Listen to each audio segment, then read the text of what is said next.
of love and light. House of love and light. Amy, take us to the place where we can be just who we are. And it's alright in the house of love and light. House of love and light. Amy, open up the door to the place where we walk by faith and not by sight, not by sight. Through the house of love and light. House of love, the house of love and light. The house of love and light. If we get this right, we'll make the world a house of love and light. If we get this right, we'll make the world a house of love and light. House of love and light. House of love and light.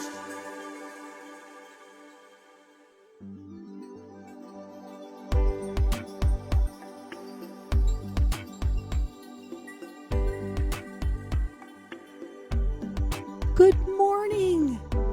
It's 11:11. Make a wish.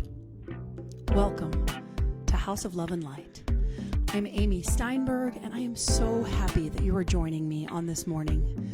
Happy Easter, happy Passover, happy spring. We meet at 11:11 for a reason.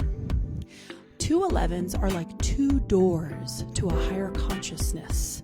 And now those 2 doors all open to the house of love and light. Can I hear an amen? Good morning. Good morning.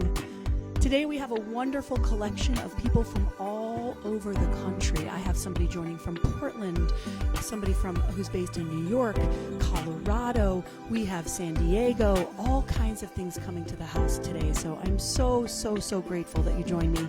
And big shout out to Eddie Watkins Jr. for writing a song for this experience. Thank you so much, Eddie. I love you so much. And I want to know where you're watching from. So in the comments, let us know. And by us, I mean me and my chihuahuas. That's not true. I have people that help me, and thank you so much to all those that help, Lisa and Veronica, and all those that gave videos this week. So here we go. The mission of House of Love and Light is a clear one. It is to nourish you with some spiritual food. It is to uplift you and help you to feel good. And it is to inspire you to be your most authentic, highest you. Does that feel good? Does that feel good to you? Feels good to me. Hey, do you know what trees do in spring? You know what they feel? Relief. Hey. Yeah, starting off with a joke. I'm going to start off with a song because music uplifts, music gets us in a good place. And this song here is a song from one of my greatest teachers, Christy Snow. And it really speaks to where we are right now with renewal and resurrection. So you'll learn it if you don't know it. It goes like this. Resurrect your soul. Wake up and behold. Open your eyes and see, you are your destiny. Resurrect your soul, let your truth unfold. Now is your season, your time. Renew your heart and your mind. Did you get the vibe of it? It's a little bouncy. Can you feel it? Can you feel it? Here we go. Come on. Resurrect your soul. Wake up and behold. Open your eyes and see. You are your destiny. Resurrect your soul. Let your truth, come on. Let your truth unfold now. Now is your season, your time. Renew your heart and your mind. All right. All right. Are you feeling it? Are you feeling it? We're going to do it one more time. We sing. Resurrect your soul. Wake up and behold. Open your eyes and see. You are your destiny. Resurrect your soul. Let your truth unfold. Now is your season, your time. Renew your heart and your mind. You feel that? Can you feel that? Can you feel that goodness? And so now we're going to go into our time of prayer. And this is important that I give you a little introduction here. We have Laura Berman opening us with Calling the Angels. And the reason why I wanted to have this be our prayer song today is because there are so many people out there who need to be surrounded right now in the light and in the love of the angels. So this is Laura Berman from Portland leading us in prayer.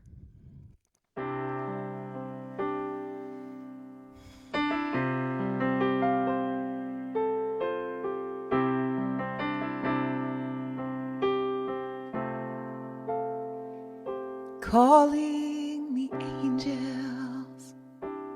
Place your hands over your heart.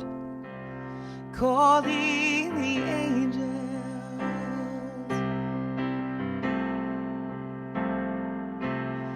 My right hand, Michael, at my left hand, Gabriel. Before me, Uriel. Behind me, Raphael. And my right hand, Michael, and my left hand, Gabriel. Before me, Uriel. Behind me, Raphael. And within me, almighty love. And within me, almighty love.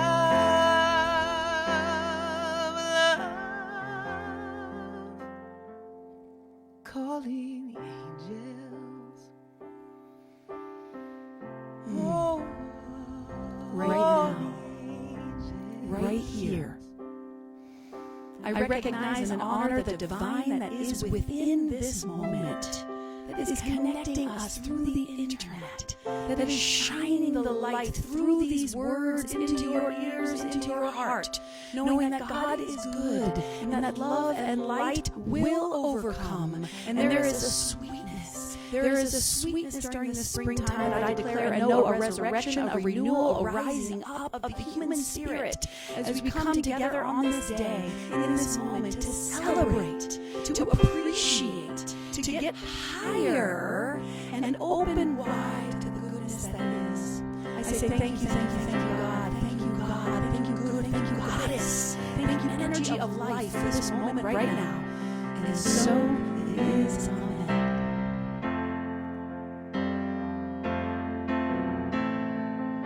Breathing deeply, grounding your energy. calling the angels.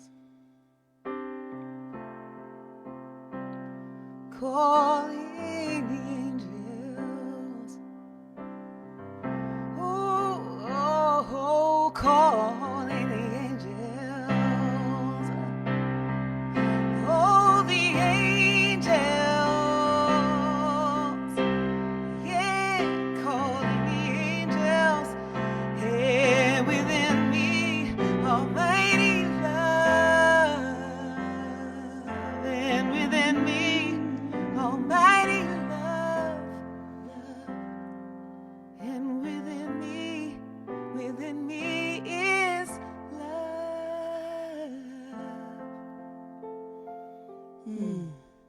Calling the angels. Laura Berman, everyone. Calling If you don't know who she the is, angels. You do now. Thank you so much, Laura. No, the angels.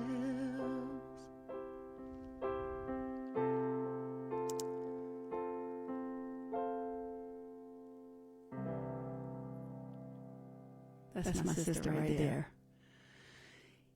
Here at the House of Love and Light, we honor all paths, we honor all religions, we honor all spiritual experiences as a part of the evolution of human consciousness. And so here to light the candles is another good friend, Jenna Jaffe. Good morning. I'm Jenna.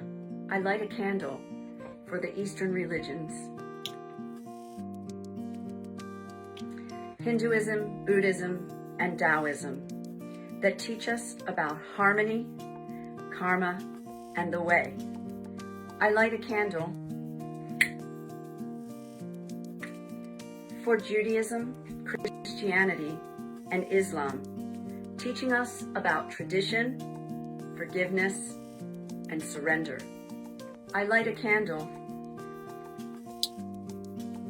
for the ancient wisdom and new thought traditions, including indigenous spirituality, paganism, shamanism, science of mind, and New Age spirituality, teaching us to root and expand. And I light a candle for the great mystery, the eternal question, the not knowing. Namaste. What a gift to have so many people helping. Let me just do a little mic check here. Is this better?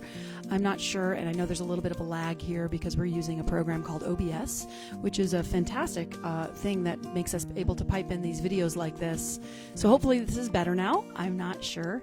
But I just wanted to thank Jenna for that beautiful lighting and Laura for that song. Let's see if is it still happening? I hope it's not now. Goodness me, I'm not sure why. It's better? Is this better? Oh, good. Okay, great. Thanks, Sarah. All right. Well, I have some cool things lined up for you. And one of the things I wanted to speak to right now is that spring is here. And I got spring fever. I don't know about you, but what spring fever means to me is it means that I'm awake in a new way. The senses that I have, I'm hearing, I'm smelling, I'm tasting more, and I'm experiencing life in a different way. And there is a very real thing called SAD, which is seasonal affective disorder, which happens in winter. And some of us get really, really down in winter. And even though we are quarantined and we are dealing with this pandemic, we are still experiencing spring. Can't you feel it? So I invited my dear friend, Mary Lofgren, who is the founder of the School of Sensual Living, to speak to sensuality today with a moment with Mary. Please enjoy Mary. You are very welcome. Hello, friends, and welcome to the Sensual Moment with Mary. So, sensuality can bring to mind all different types of expression. But what I'd like to introduce you to in this time together is an experience of sensuality where you're using your body and your senses to become more present to the sweetness of life. So one of the areas of life where we find sweetness most potently is in beauty.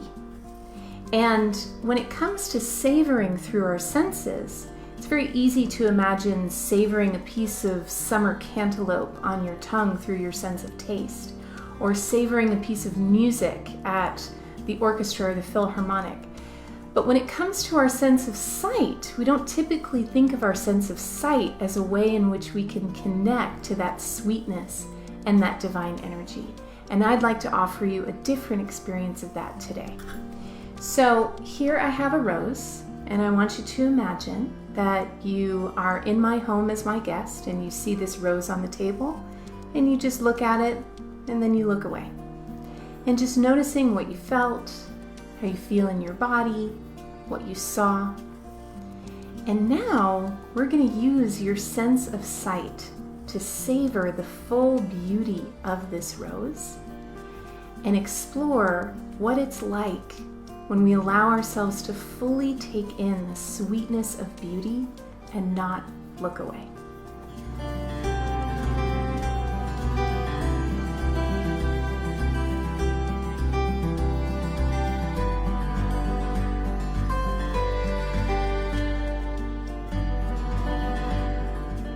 And so noticing what you feel in your body in this moment compared to the first time you encountered that rose. And my prayer is that this tool is something that you can take with you into this Sunday to have the sweetest Sunday ever. Thank you. The sweetest Sunday ever. That is happening right now. Thank you so much, Mary. You know, I've seen that a couple times now, several times as I've been preparing for this. And every time I look at that rose, I have a different experience. When I was first looking at it, I was almost like a little shy from it because it's so gorgeous that you almost feel like you want to look away. But to give us the opportunity to really dive in and be present with it. Thank you so much for that, Mary. I love you so much. And speaking of loving somebody, last week after the show, I got so many responses about Ash. And I love him so much. And I wanted to get his take on the resurrection and the Easter Bunny. So here is another moment from Ash. Why, hello there, beloveds. Welcome to Ask Ash. It's such a joy. Thank you, Amy, for having me. Today we're going to be exploring what the resurrection and the Easter Bunny have in common. Now, I love this time of year, you know, the sweetness and the atmosphere. Even with all the things that we're going through, it's such an opportunity to dive in and to really be present to this inner metamorphosis, be present to this inner transformation. It's like the sacred fires of purification are right here in our very hearts. And what is it that's getting purified? Nothing. Because guess what? There's only one ingredient in the cosmos, beloved, and that is the one power, one presence. Yes, beloved, one power, one presence. So even as we are on a journey of purification, we could always stop and notice what is already inherently pure. Yes, what is pure?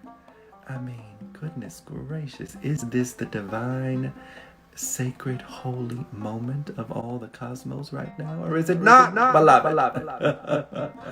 I see you. I celebrate you. I bow to you. And I thank you. And even though we're going to be in our houses, I suggest you dress up all of your Sunday best. I love you. Happy Easter. Happy resurrection. Happy celebration. Ash. How much do we love Ash? How much? How much? How much do we love Ash? And now I'm going to speak to you about alchemy, sweetness. I'm going to start with a quote from Marianne Williamson. As we become purer channels for God's light, we develop an appetite for sweetness. Okay. That is possible in this world. A miracle worker is not geared toward fighting the world that is, but toward creating the world that could be. I'm going to read that last part again. A miracle worker is not geared toward fighting the world that is, but creating the world that could be. Can I hear an amen? Today we're going to talk about sweetness. You know, I recently heard the phrase, turning poison into nectar. And this is what a spiritual mindset can do. We can decide to find the sweetness in even the most bitter times. So I ask you today, will you pour some sugar on me? And will you let me pour some sugar on you? Will you let me? Pour some sugar on me in the name of love. Pour some sugar on me. Come on and fire me up. Pour some sugar on me in the name of love. Pour some sugar on me. Ha, ha, ha. Sweetness, sweetness. Can you sense the sweetness? I ask you, can you sense the sweetness? Taste it, see it. You could even beat it. First thing, you must conceive it. First comes belief, then reality. We see what we are looking for. It's all that we conceive. We perceive with our mind. What we believe is what we find. So what is it you're after in this crazy making time? Can you know we'll get through it? Can you know this with me? Can we choose to live in faith? Can we decide to believe? We will make it. We can take it. We can take this poison time like Shiva. Jesus, change it into wine, into nectar. Turning lead to gold, parting the seas and resurrecting like the story told. Rise up, break free like Moses, take the lead. Grab that sweetness, be like the honeybee, dipping in the flower, dip into our power. Rain over the mind like the April shower. Feel it coming down, all the feels, all the fear. Then turn it into gratitude and watch the glory appear.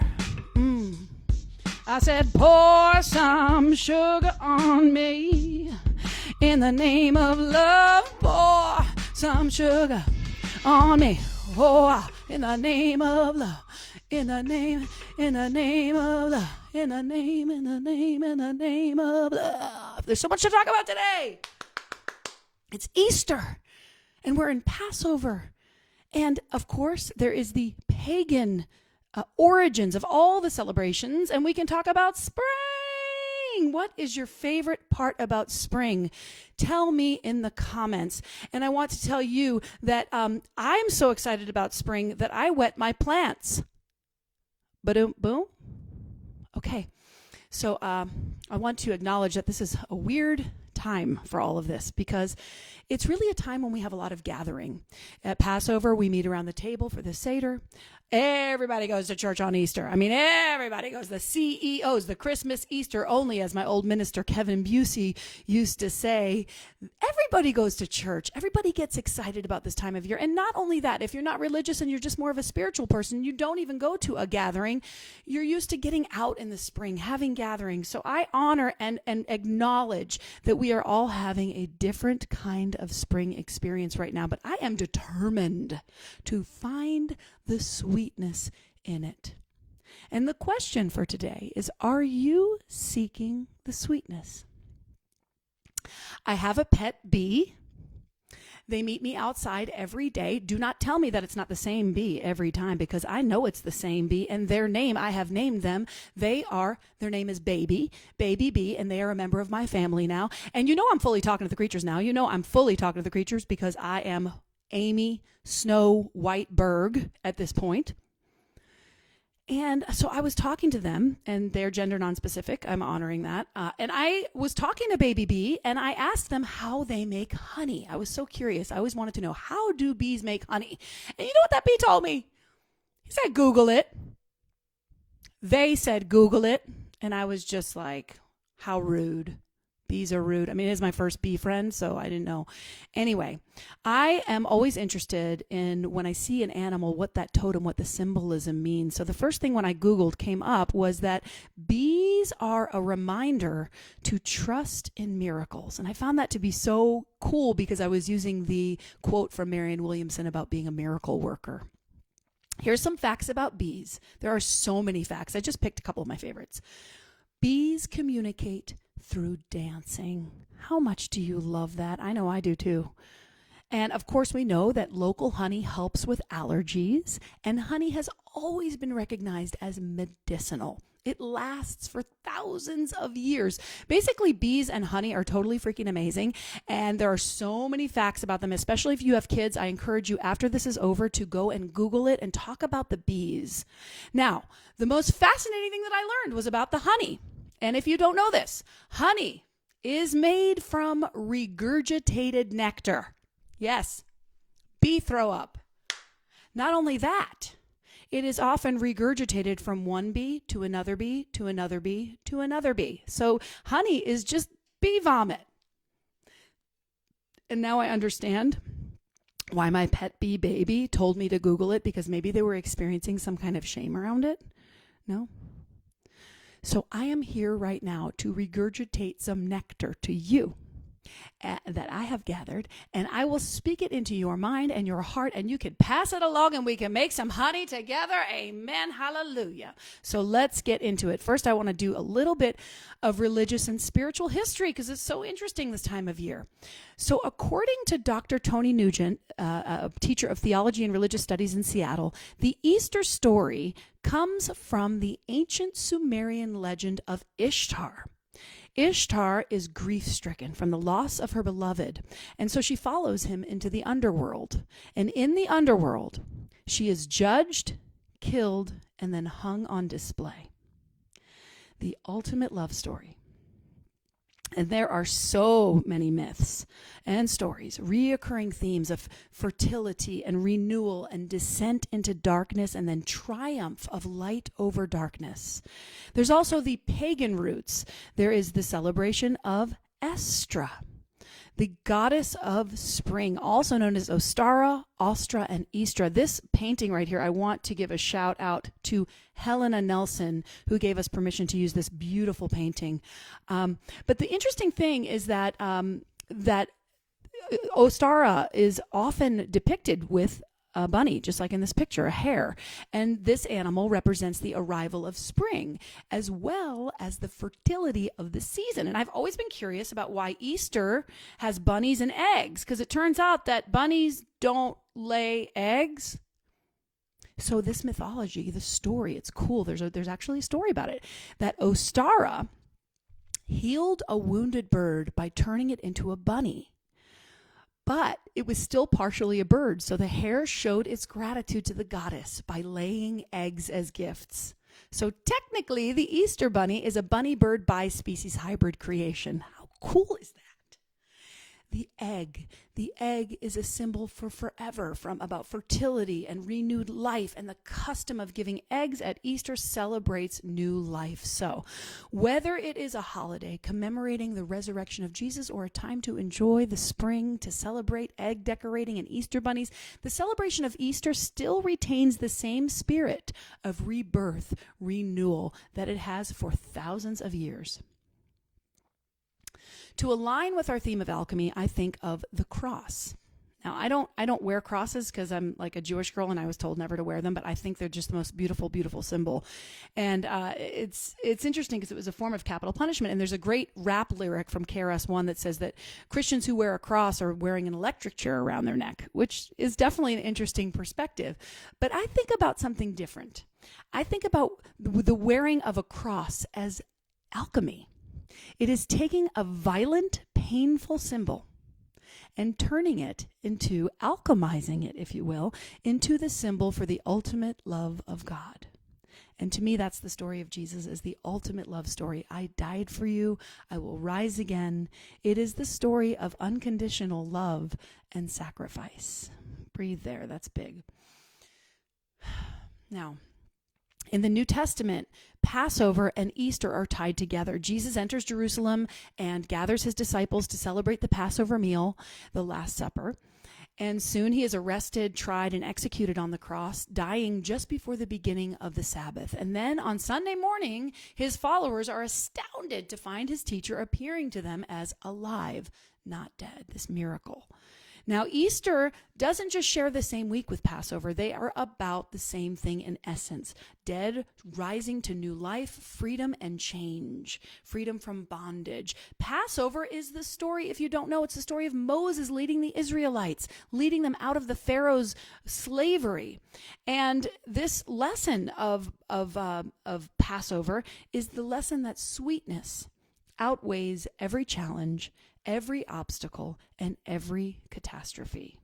The resurrection of Jesus teaches the very same thing. And this is what I want to really get home right now to your heart. Love and light overcome the darkness. Can you say that with me? Love and light overcome the darkness. Yes, yes, yes. It is no mistake, in my view, that we are experiencing this pandemic at this time of spring and Easter and Passover, because these are stories of triumph. These are stories of making it through really difficult times, only to see that there's an evolution occurring beyond what the mind can fully conceive. In other words, did the Jews know that the sea would part?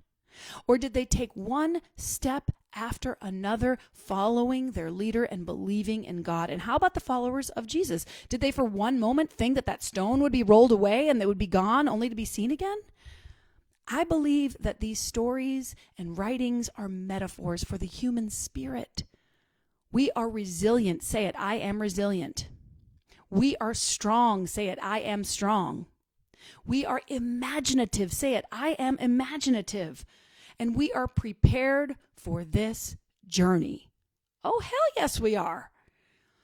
And which brings me to the reading of the week. And we're reading this month, The Alchemist by Paulo Coelho. And I'm going to tell you at the end tonight what we're going to be, or today, what we're going to be reading for the next few months. I've picked up the books and the themes. And I wanted to let you know that I am picking the books per month, thinking about the astrological energy of the month. And we're in Aries season right now. And Aries is really about taking action and making change. Fire, it's a fire sign. Now, fire is a chemical that is an element that changes things. When fire comes in contact with something, it changes it. And that's what alchemy is about. So I've been reading this really slowly, savoring it. And I'm at the point in the story, spoiler alert, where Santiago has gone after his dream only for it to be thwarted. And he's had his money stolen, his sheep are gone, and he doesn't know quite what to do, so he offers to help a crystal merchant. And this is a moment in the book. The relationship between Santiago and the crystal merchant is a powerful relationship. See, Santiago sees so much potential in the crystal shop, but the merchant is stuck in his ways and thinks things are fine just the way they're, kind of like an Eeyore type. But Santiago can see the potential, and so he makes all these suggestions about how to grow the business. And one of the suggestions that he makes is to put the crystals outside and offer tea in the crystals. And it booms the business. So people come from all over to drink this tea out of these glasses, and it sells the glasses. And one person who comes by says that the tea tastes sweeter in the crystal glass. And this is what I wanted to tie in today. Let's think of the crystal glass as our mind, as our heart, and our spirit, our container, if you will. And let us think about the tea as our reality. Hey, our reality right now. We get to choose how we ingest this reality. Do we want to put a paper cup? Do we want to just stare right at the news all day long? Do we want to just drink it right out of the bottle? Or do we want to pull it back to what Marianne Williamson said at the very top of this talk, that we don't focus so much on what is. We don't ignore it, but we focus on what can be. We focus on the reality of the crystal. And the crystal mind is a mind that is shining in the light, that is purposeful and clear and holds a space of faith. Take a breath. I'm going to end with a quote from Kurt Vonnegut. Be soft. Do not let the world make you hard. Do not let the pain make you hate. Do not let the bitterness steal your sweetness. I do not wish to stick my head in the sand. I am not trying to live in denial or avoid the reality of this insane situation that we are in. But I believe it is for me and you to stand true to the vision of being a tuning fork, a place of respite from the fear, a place to get some nourishment, to be uplifted, to be inspired, and to take a little tiny bit of action toward being in the love and the light. Can I hear an amen? So this week, I ask you to seek the sweetness. Say it. I am seeking the sweetness. I am seeking the sweetness. I'm seeking the sweetness. Yes. Seek and you shall find. And so it is. I wrote you a song this week called Seeking the Sweetness because I didn't have that perfect song to sing for you. So I wrote you this one. It goes like this. I am seeking the sweetness. I am looking to the sky.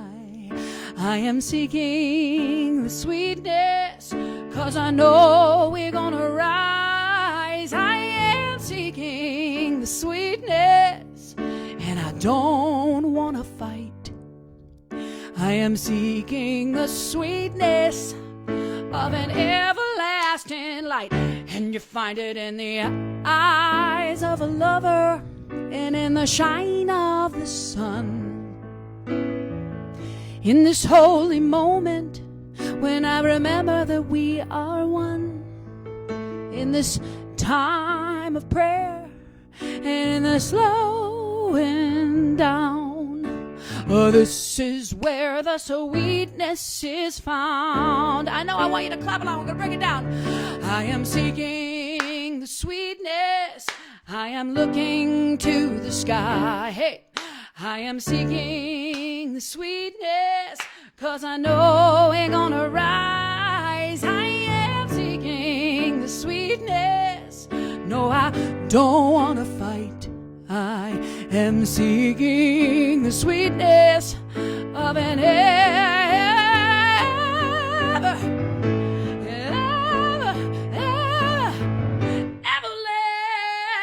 everlasting light.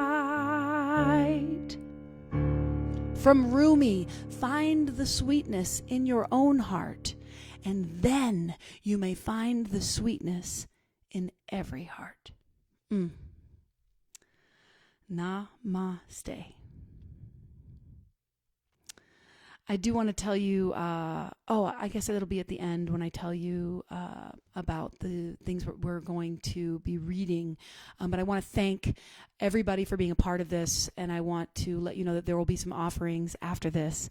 I appreciate you tuning in and watching, and I know I called this a show, and it's a little bit more like a spiritual experience, but it feels a little bit like a web show about spiritual growth, so I don't know what we're going to call this, but thank you for being with me as we're developing it and figuring out how to exist in this world of digital experience. Well, I hope your spirits feel lifted. I know my tender heart feels much lighter. And even though there's much need in the world right now, I need this. I need HOLLA and I need Amy to come into my home and to uplift me and to inspire me. I need my teachers, I need my guides, I need poetry, I need music right now. So I hope you'll join me in supporting this great good work. And I know Amy makes it look really, really easy, but having just made this short video, it's a lot of work and a lot of time to get the lighting right and get the sound right. So I hope you'll support the good work and continue to watch every Sunday. We need each other and we need our teachers and we need music. I love you and I'll see you soon. Namaste. Savannah, I love you so much. Thank you so much for being here with us, all of us who came together to create this. I do want to let you know about the books that are coming up. So for May, we'll be focused on Comfortable with Uncertainty by Pema Chodron, which is such a fantastic collection of her writings. And then in June, and now the reason why we're doing that in May is because I think of Buddha as a Taurus. He's just sitting there, like the Taurus does. And then in June, we'll be reading this thing called Life, Gemini season, the season of thoughts and thinking and air. And then in July, of course, my month, Cancers, A Return to Love by Marianne Williamson. We will be diving into that. So if you want to catch those books and collect them and start reading, if you're kind of looking for something to enrich your spiritual life and you're finished with The Alchemist, we'll be doing that. And at the end of this month, the final week, we're going to be doing a little Zoom call with anybody who's interested in talking about The Alchemist. We've got some questions that we're going to dive into together that I will give you next week and that we'll be talking about the following week. There's 2 offerings coming up right now. One is a song chant from Beautiful Chorus, which is an incredible group of women who sing. And then you will have a meditation led by Lauren Grace from San Diego. So keep tuned in and ground down. Happy Easter, happy Passover, and thank you again for choosing to live in the love and light and for seeking the sweetness.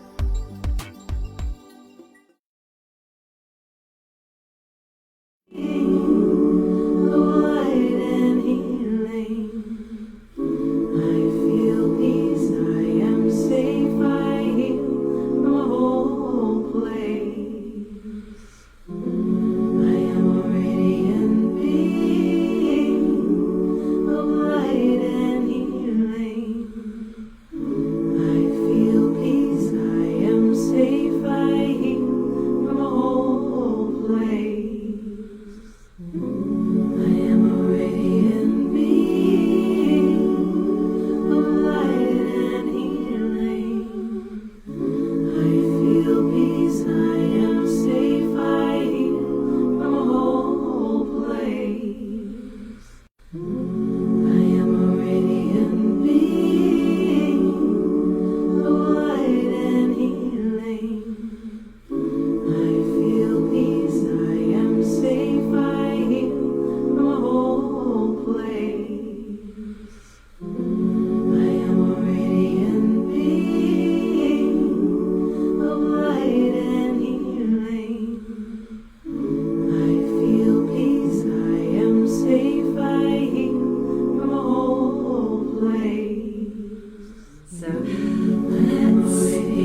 And you can begin by focusing on your breath, allowing the breath to come in through the nostrils and letting the exhale just gently flow out. So bringing more energy to the inhale and then letting the breath gently fall out.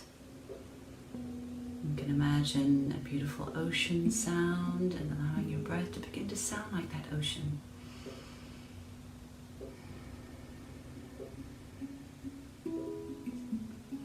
And as you focus on the breath, you begin to gradually drop into your body. And from there, we're going to keep our eyes shut and imagine at the center of your head a gold dot of energy. And as you continue to focus on your breath, you can imagine this golden dot gradually expanding and filling up the whole of the center of your head. And as you continue to breathe, you're going to imagine the gold just expanding beyond your head. And this is cleansing and clearing the inside of your head, where your 6th chakra lives and your 7th chakra lives at your crown. And you're just going to keep your focus at the center of your head after you cleanse and clear. And then we're going to bring our attention to our grounding cord, which is located at the base of our spine. We want to imagine our grounding cord like the trunk of a tree or a really sturdy rope, and it's going to burrow down through the layers of the planet, all the way down to the center of the planet, where you will find a plaque with your name on it, and you want to connect your grounding cord to the plaque with your name on it, keeping you grounded in present time. Imagine that, grounded in present time. And from here you can allow anything that you want to let go of today, any tension, any frustration, any fear, anger, anything that's not serving you, you can just allow it to flow down through the grounding cord to the center of the planet. And at the center of the planet, there's this fiery energy which will burn up and recycle that energy, bringing back to you something beautiful, present, some beautiful, present, creative energy that you can continue to use moving forward. It's not stuck in frustration and anger or fear. So we're transforming that stuck energy as we ground it down through our grounding cord into the center of the planet. We're recycling it and bringing it back to ourselves. And with the time that we have, we're just going to spend a little time on our heart chakra. So our heart chakra is located right at the center of the chest here, at the sternum. And the gland that's connected to this is the thymus, which is really your immune system. So as we focus on our heart chakra, we want to imagine a beautiful bright green. So from the center of your head, with your eyes closed, you're envisioning a bright green. And as you continue to breathe, you want to allow that bright green to expand. You're fueling that bright green with your breath, and you're letting it expand through your shoulders, down through your arms, out through your hands, clearing the arm channels with your beautiful heart energy, and then letting that green flood through your torso, down into your hips, and down through your legs, and down to your feet. And with your breath, letting the green expand up through your neck, into your head. So with your eyes shut, you're imagining your whole body glowing bright green. And the heart chakra is the center of self-love, compassion, forgiveness for yourself and others. So now your whole body is glowing bright green. You can just hang out there for a few moments, enjoying the bright green being green, feeling green. And then with your breath, you're gradually going to allow that green to come back down, down, down to its natural size at the center of your chest, your chakra spinning wheel. And let the chakra move and spin at its natural pace just for you, trusting that. And to finish up this beautiful meditation, I want you to imagine a beautiful golden sun at the top of your head, at your crown. And this golden sun connects you to your highest self, your highest wisdom, and your connection to the source, the God of your own heart. And as you're sitting with your eyes closed, grounded in present time, you're going to allow this golden sun to flood your whole body, flowing all the way down to your feet and all the way down your grounding cord. And you can breathe this golden sun in for as long as you like, knowing it's available to you at all times, just for you. And when you feel like you've had enough, you're going to let that golden sun float back up into the sky. And then you're going to bend forward at the waist, let your head dangle, let your hands tickle the floor, and that will balance out your energy. And just slowly roll up your spine back to seated. Okay, I hope that made you feel better. And you can do that meditation at any time, just to help yourself feel more grounded and present and available to your own self, okay? Thank you so much. Namaste.